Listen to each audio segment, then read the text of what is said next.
Spoiler alert for Mushoku Tensei Volume 13. If you haven't read it, then I suggest you do so before continuing on to this video. After rescuing his mother, Rudeus has finally made it back home to his wife and his sisters. But even in times of relaxation, the past can still come up on you. Hello everybody, this is the Anime Bro here, and welcome to another video. And today, I'll be reviewing Mushoku Tensei Volume 13. Now before this video starts, please like, share, and subscribe for more videos just like this. And come back next time as I talk about Volume 14. And now, let's begin the video. So the first thing I want to talk about is the story. Now Volume 13 is one of the slice and life volumes of Mushoku Tensei. It's not bad, it's a really good one, it had great moments, and the flow wasn't really something I liked, but you know, all in all, it was a great volume. I did enjoy reading some of the moments, especially revolving around the sisters, and definitely the big surprise with Sara coming back in Rudeus's life. Those were actually pretty amazing, and it definitely was a good volume in my eyes. But I do gotta say, because it's a slice of life, the problem I have is that some of the moments actually don't hit. Now, I actually will clarify two moments that I think a lot of people might have liked, but I didn't think so. First off was Cliff and Elinaelise's wedding. I didn't really like this relationship because it just came out of nowhere. It literally just happened the day that these two met, and I honestly couldn't care less about this couple, and therefore I didn't really care about the wedding. And the second moment was Lina and Pursena separating. I didn't like this moment, not because it wasn't that impactful or because I didn't care about the characters, but because Rudeus was narrating. This didn't feel an emotional moment, it just felt really weird, and he was trying to make it like a shonen anime, and I didn't think it really needed that. I just wanted to see them, interact with each other, and that was it. They were two close friends, and now they're going on living their lives. But I didn't feel that, so that was kind of a disappointment. All in all, besides those two moments, I gotta say this was a really good volume. Now what I want to talk about is sub-characters. So the first character I want to talk about is Zanimo. Now nothing much really happens with him, he's just been working on the doll that Rudeus and him found at his house.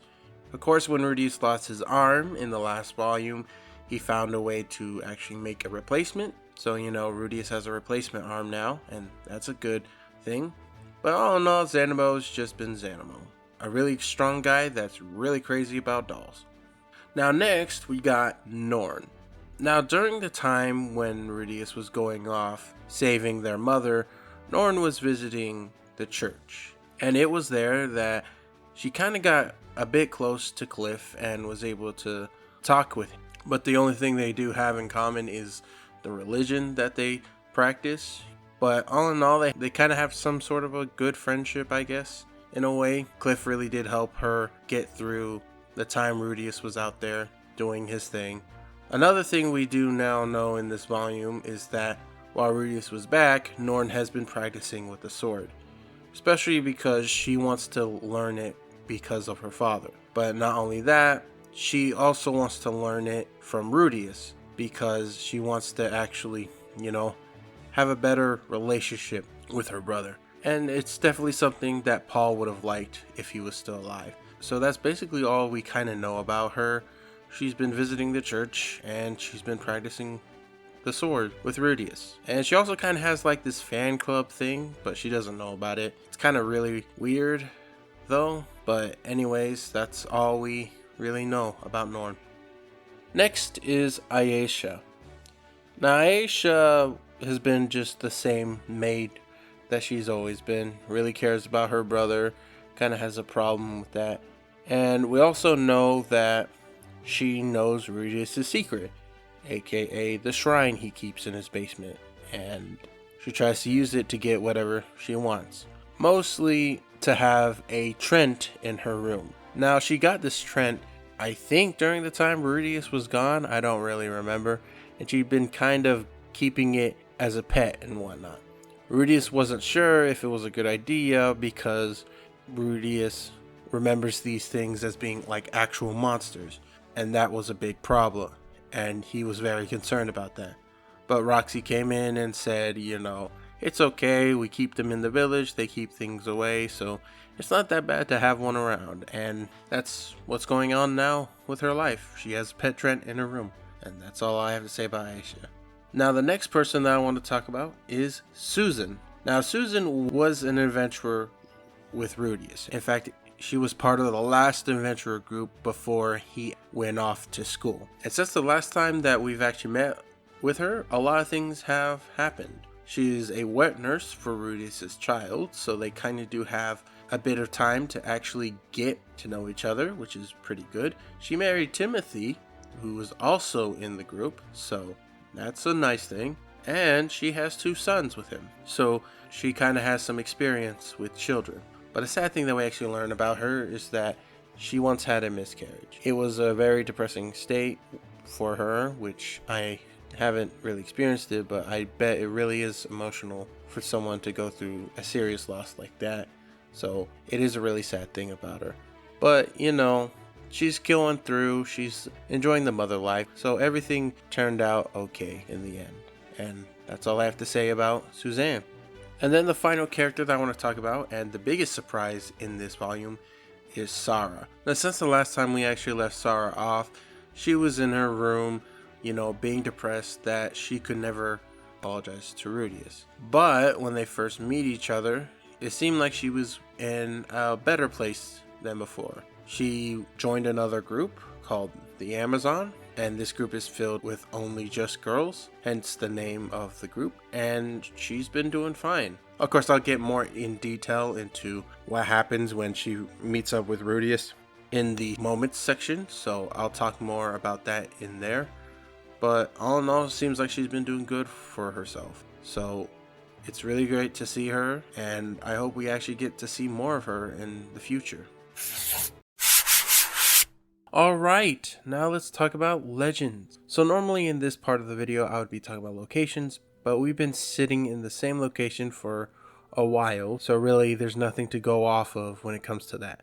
So instead I'll be talking about the many legends that Rudeus has been given thanks to Lina and Pursena. So thank them for these legends. And this is also to explain why I'm using boss instead of Rudeus. And anyways, let's get on with it.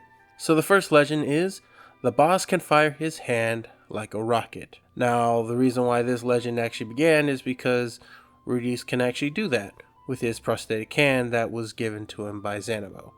So that is pretty cool. The second one is, the boss can make his eyes light up. I don't think this is meant to be taken literally.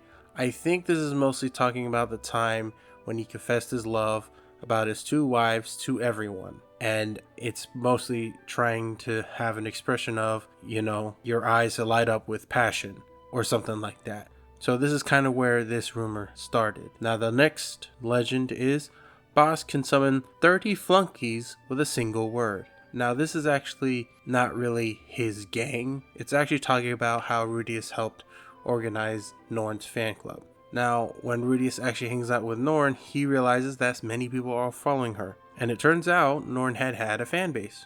And to make sure that nothing goes too crazy or out of hand, Rudeus helps organize Norn's fan club so that no one can do anything that would be too dangerous to Norn. So that's kind of where this rumor begins. Now the fourth legend is, boss has tamed monsters living in his house. Now this mostly has come from the fact that Aiasha actually has a pet Trent. And Trents are very dangerous in the wild, but when tamed can actually be very handy pets. So that's kind of where this one came from. Next we got, boss has a soft spot for his kids. Now this is most likely have to do with Lucy, Rudeus's daughter, and yeah, he kind of does have a soft spot for her. He started crying when he started playing with her, so it's kind of understandable, and I can actually see that. Rudeus really does have a soft spot for kids.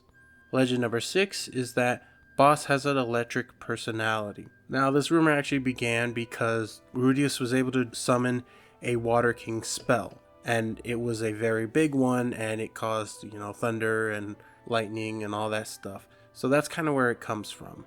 Legend number 7, Rudeus is a big shot. Now, this actually comes from after Cliff and Elinaelise's wedding. So what happened afterwards is that Rudeus eventually kisses every girl in his family on the forehead. Nothing really romantic. He kisses Norn, he kisses Aiasha, he kisses his 2 wives, and in the rumor it kind of shows that he is a big shot. You know, he has a lot of girls who want to spend time with him. So that's kind of where this rumor began. Legend number 8, Boss is loaded. Now this comes from the fact that he went on a date with his wives and bought presents for his sister. And, you know, that's actually not really a rumor. It's in fact true. Rudeus is very loaded, and I could see where they get it from. Legend number 9, Boss is merciful to fish. Now this is most likely talking about the fact that when Rudeus was actually going out fishing with his sisters and Roxy, he actually didn't catch anything. So it wasn't the fact that he was merciful to fish, it's just that he was terrible at fishing. So that's where this rumor began. Legend number 10, Boss is a hopeless womanizer. Now this is actually talking about a really big moment in this book where Rudeus met up with Sara. So it's kind of explaining that he has women everywhere around the world. You know, he got Sara, he got Roxy, he got Sylphie. So it's just to explain that, really. And then the final legend is that Boss settles his score. Now I think this is actually having to do with Lina and Pursena's fight, because they did serve him because he did defeat them beforehand, and now that they are graduating, they are doing their own thing, and they just, you know, I guess it's to look at as like his final order to them. So, you know, that's kind of where it gets from. I don't know. I'm not really sure about this one as much. That's just a guess. But yeah, that's all of the legends of the great Rudeus Grey Rat. If I've missed any or if I said any incorrectly, then, you know, comment down below and tell me what I got wrong. Alright, now let's talk about iconic moments. So the first iconic moment that I have is Norn learns sword fighting. Now, one of the gifts that Paul gave out was his sword, and Paul's sword was given to Norn. And because of this, she actually has an interest of sword fighting. Not really just anybody teaching her sword fighting, but Rudeus teaching her sword fighting. Most likely to get, you know, closer to Rudeus and, you know, have this actual relationship that they have. Of course, Rudeus tells her that if she was to learn from him, he is going to be very harsh. He's going to be very strict about her teaching, but she is very determined to learn, so they go ahead and do it. And as far as I know, they are still doing it to this day. Now, the reason why I want to put this here is because it's really good to have Rudeus and Norn actually hang out with each other. They don't really have that good of a relationship, especially since the first time that they met. And it's really good to see progress with these two. And I really did enjoy seeing this moment with them. Next, we got Rudeus goes on his date with his wives. Now, Rudeus, Roxy, and Sylphie go out looking for presents for Norn and Aiasha, because they are here to celebrate their 10th birthday, because it is a big milestone for them. And they didn't get to do that because, well, everyone was everywhere because of the teleportation incident. So Rudeus, Roxy, and Sylphie kind of go on this date, and eventually they get their gifts, and even Roxy gets a little gift, and eventually they go to a room and spend time together. And I put this here because, you know, it's a man having a date with his wife. It's kind of romantic in all way, even though the real thing Rudeus really wanted to go on this date was not really something I was interested in. But, you know, Rudeus is Rudeus. What you gonna do about it? It's just a really good moment where a man is having a date with his wives. Then next is the big party. Now, the big party is basically Norn and Aiasha celebrating their 10th birthday. And before they actually prepare this big party, Rudeus and Roxy take the girls out for fishing so that everyone else in the house can prepare everything for them. And they really did enjoy it. Roxy actually spends some time with Norn because she wants to build a better relationship with her. And it's good moments seeing them like that. Then they head off to the house to have their big party, and the girls receive their gifts. And also Roxy receives her gift just to say, you know, you're welcome to the family. Now, even though this is the main thing about it, This wasn't really the crowning moment of this moment. The best moment, I do have to say, was when Zenith smiles when she sees the gifts. Everyone is tearing up. Everyone is happy because it shows that Zenith is still caring about her family and she's still in there. And obviously, knowing that Zenith was really happy about this, not to just Norn, but also to Aiasha as well, is always a tearjerker, and I definitely did love this moment in this volume. It was really well done, in my opinion. And then the final moment, basically the biggest moment in this volume, is Sara and Rudeus reunite. So it had been a long time since Sara and Rudeus actually hanged out. Last time they ended things off, it was terrible. Sara was upset that she didn't understand Rudeus's problem, and Rudeus was depressed because he did something bad to Sara. But eventually, when they hang out, they patch things up. They realize that all in all, they weren't a good couple. They were good at the time, but they wouldn't have been good husband and wife. Sara wouldn't have been there to help Rudeus out, and Rudeus saw that now. It's a good moment to see these two just hang out, just to get closure on their past relationship. And honestly, if they don't see each other again, that's actually kind of fine, because this is a good ending to these two's relationship, and definitely one of the best moments in this volume. Alright, now it's time to end this video. So if I were to rank this volume, sadly say I would have to rank it a C. It's not that the slice and knife bit was not that good, it's just there weren't really that many moments that were good in general. Like, I only saw 4 moments, no joke. I literally only saw those 4 moments as like the best in this volume. Everything was just normal school stuff, Rudeus doing his own life, and that was it. There wasn't any other moments besides those 4 that I genuinely did like. Now, like I said in the beginning, there are other 2 that many people probably would say were great moments, the wedding and the battle. Sadly to say, were not one of my favorites. The wedding I didn't like because Cliff and Elinaelise aren't my favorite couple, and in fact I don't even like them as a couple. And Lina and Pursena's fight was ruined because Rudeus described it like a typical shonen anime, and that really removed all the emotional bits that was going on in this part. But all in all, I do gotta say, this was a good volume. I would maybe say it would be a very close B, but I'm sorry to say, it would need to have a bit more moments in there to actually make this a bit higher in my opinion. If you actually disagree with me, then, comment down below and tell me why I'm wrong. I would really like to hear your guys' thoughts on this volume. Alright, and that is the end of this volume. If you really enjoyed it, please like, share, and subscribe for more videos just like this. And come back next time as I talk about Volume 14. Rudeus is now going to meet a legendary hero, and let's hope his meeting is a good one. And as always, I am the Anime Bro. Have a wonderful day, and see you guys later. Peace!